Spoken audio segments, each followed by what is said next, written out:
Hi guys, welcome back to GTR 2 and rounds 15 and 16 of the 1993 British Touring Car Championship from a wet and soggy Donington Park GP. We've had torrential rain and thunderstorms rolling across the track all afternoon, and qualifying was a bit of a washout. A lot of cars struggled for pace, including the Schnitzer BMW teams. They are in the mid-pack, so we're looking for a very interesting race indeed. But, yeah, I won't talk so much. I will just hand it over to Fury for the grid walk for round 15 of this weekend's doubleheader race. It's November, which can only mean one thing. The Auto Trader RAC British Touring Car Championship is approaching its conclusion. In the next couple of weeks, we have 3 races which will decide the 1993 champions in the Privateers Cup and overall British Touring Car Champion. It's a double-header weekend here at Donington, the final double-headers of the season, so let's see how they line up. It's David Leslie with a return to form for Equerry Kos on pole. James Kay second for Park Lane Toyota Junior team, brilliant showing. John Cleland continues the Dave Cook Racing revival on row 2, alongside Bobby Verdon row. Julian Bailey and Will Hoy make it all 4 Toyotas in the top 6, a late season showing that bodes well for 1994. Patrick Watts, 7th in the Mazda. Wet conditions in qualifying suiting that car. Alain Menu as well in the Renault 19. Kiev Odor and Win Percy are rounding out the top 10 for Nissan. Jeff Allam and Tim Harvey are row 6, Vauxhall and Renault. Harry Nuttall in the second Equerry Kos car is 13th, and then it's the top independent, Ian Ashley. More on this later.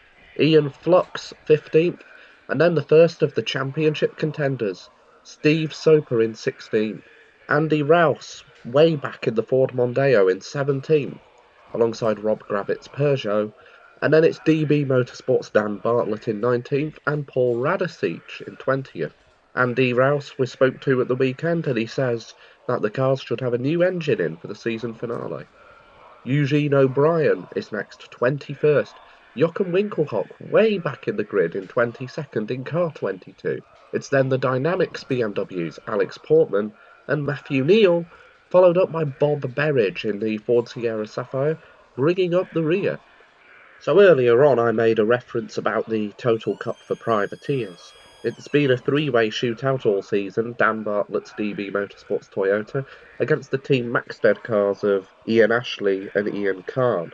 Now, the championship's taken on a bit of an interesting turn. Ian Kahn blew an engine in warm-up and hasn't even made it to the grid. The team's packed up and gone home, leaving Ashley as the solo contender for Team Maxted, and also the Independents Championship could pretty much be down to 2 cars after this weekend. It's going to be an interesting race. Over to you, Dan. Awesome, thank you Fury for the grid walk. As you can see, the rain is still pouring and we are likely to struggle. I'm not very good at driving in the wet. I do struggle quite a lot with traction, but I'm not the only one, at least to say most of the other drivers have also been struggling for traction this weekend.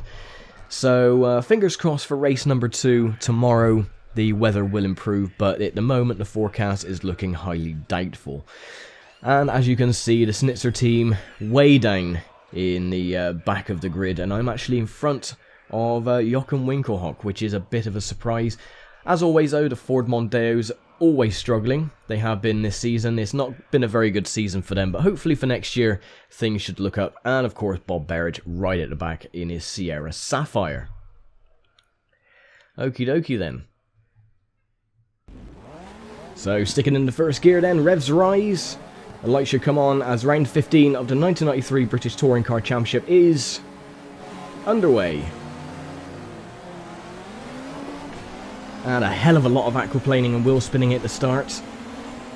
That's going to be the common occurrence through this race, I believe. See if everyone gets through Red Gate cleanly though. Seems like it. Oh, Soper getting in the way a little bit there. Ian Ashley in front. He is currently leading the Independents charge for this race. I've still got quite a nice hefty points lead though in the championship. Just going to take it very cautiously. You can see the understeer though from the conditions. Now one thing you'll probably notice is that this has been classed as an 18 lap race. It should have been 14. But, oh, as we get tapped by the Ford Mondeo.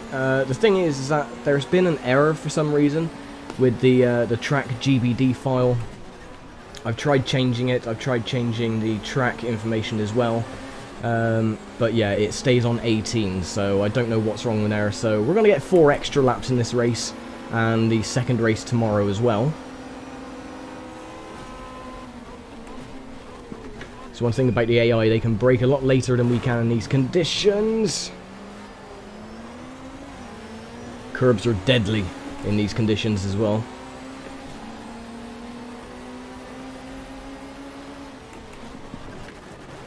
Oh god, just locking the brakes as well. Bloody hell. Come on, full lock, get it around.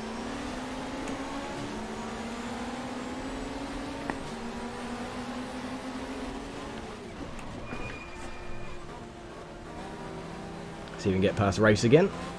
Nope, not quite. Oh, so that was lap 1 of 18. We're up into 17th place.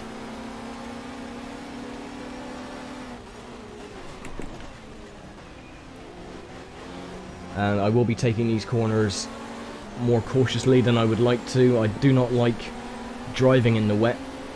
I don't like how the car feels. It's very unstable. Just when you let off the throttle, the rear end wants to come around on you, and the aquaplaning as well. So I'm braking for these corners way too early than I should, but you can see that the traction is just not there.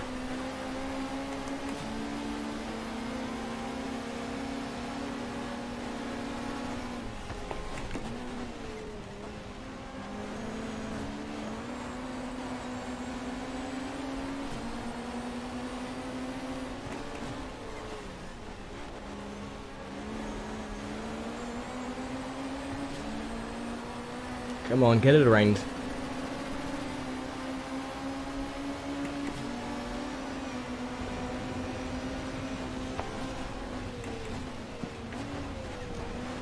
No, you don't, Soper. Yes, you do, Soper. Okay, no worries. Try and take him back going through the Melbourne loop. Late brake. Take him on the inside. Thank you very much.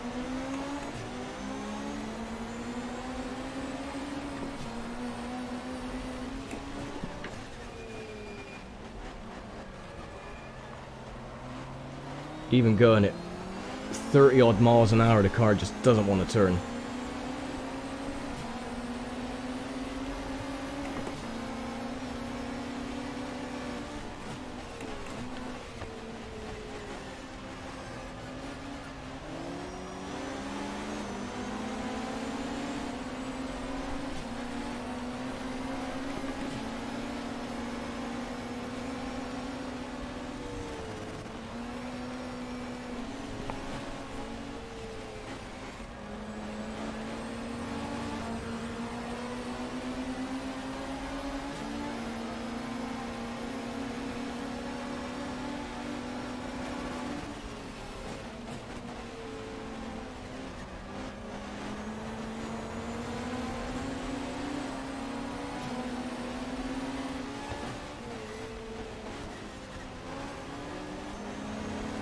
Oh, and again, going wide, there goes Winklehawk. Oh, he's got past Soper.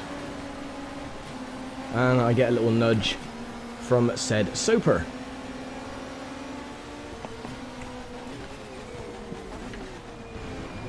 Oh, and he's nudged me again. Oh, and he's gone wide. Okay.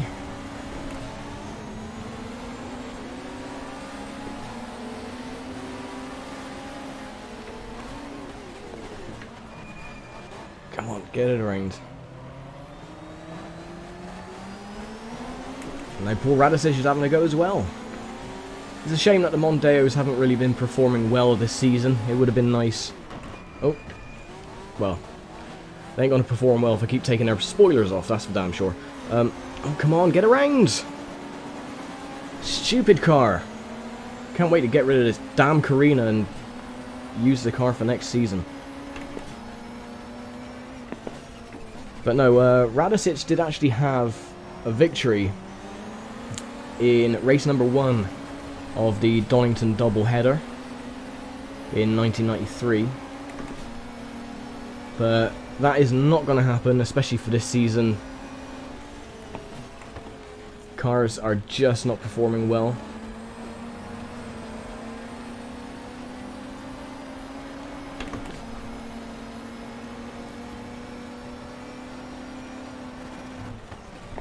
Oh, for God's sake!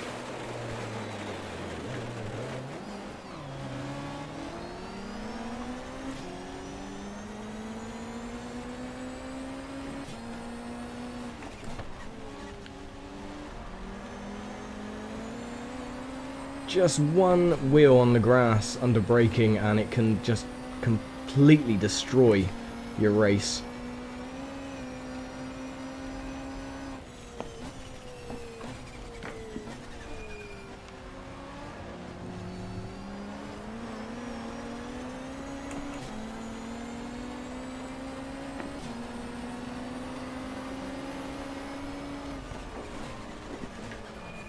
See if we can get past Portman again. Make up at least one spot on the independents.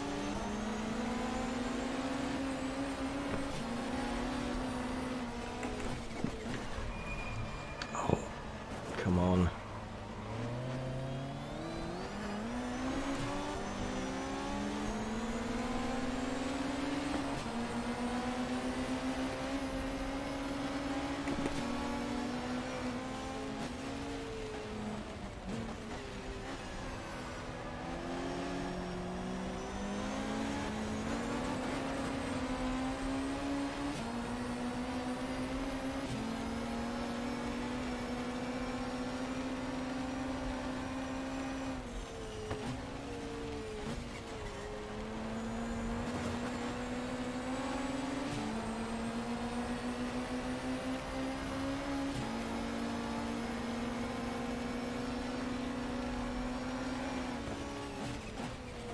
And yet my lines are all over the place. I do apologise. My racing is pretty much atrocious right now. But the well, you can see just the traction is not there. And I'm having to use some weird driving lines just to get around the bloody corners. And my braking zones as well are all messed up. I don't like these conditions. I'm usually good in wet weather on other games. It's just this game is, I don't know, there is just no traction. It is literally like driving on sheet ice. And my car is equipped with soft wet tyres. Come on.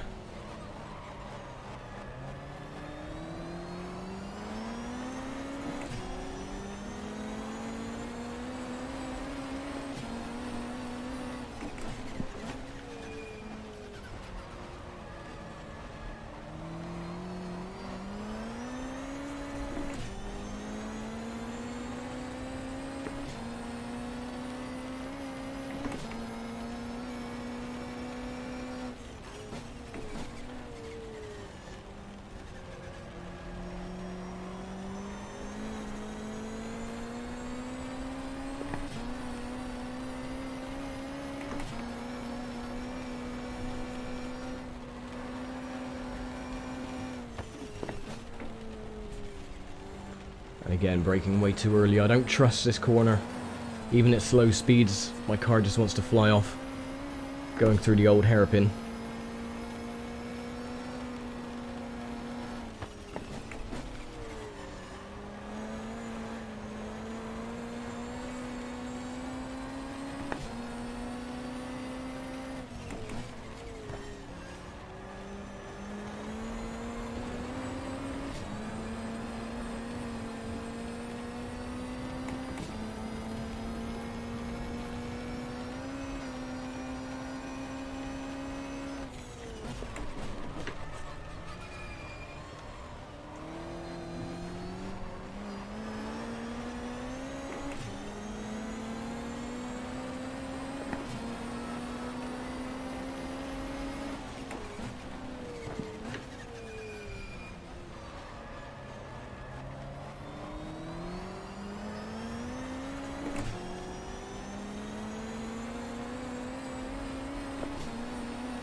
Just coming up to a couple of laps to go now then. You haven't missed anything at all. This has been a very mediocre, boring race. We've only had one retirement, which was James Kay. He was actually battling at the top, but he must have had either brakes go or something hydraulic, because he just dived into the pits and retired his car. So no replays of any accidents because it wasn't one. And yeah, everything else has been pretty much boring. I've been struggling to keep my car on the circuit, as you can see still. My lines are all over the place. I've had a little humdinger of a battle with Alex Portman behind me. He's got past a couple of times and I've got past him again. So it's been back and forward a little bit. But most of this race was completely boring, so I've cut most of it out. So to save you having to witness such monotony.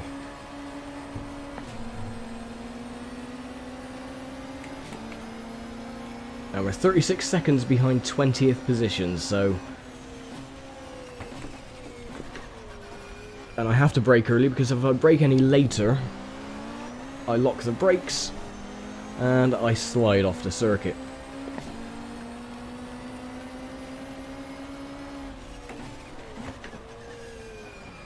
Even just dabbing the brakes there, the front end just wants to lock on me. But no worries.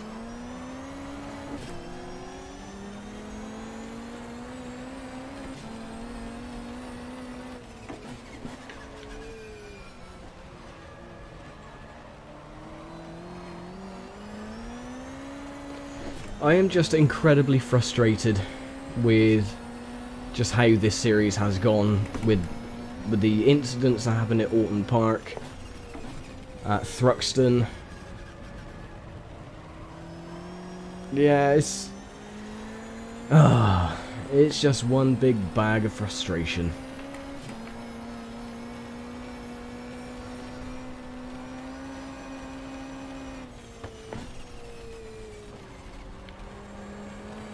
But no worries, last lap anyway, so get this race finally finished.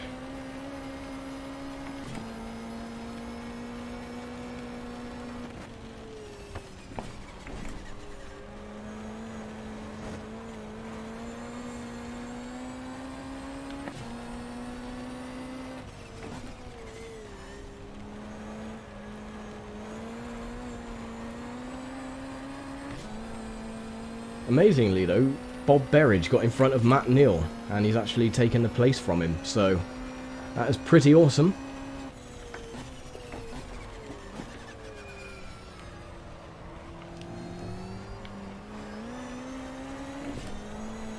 Only 5 independents represented at this race, or for this race weekend. Just going to take it steady for the final couple of corners. Don't want to do anything stupid.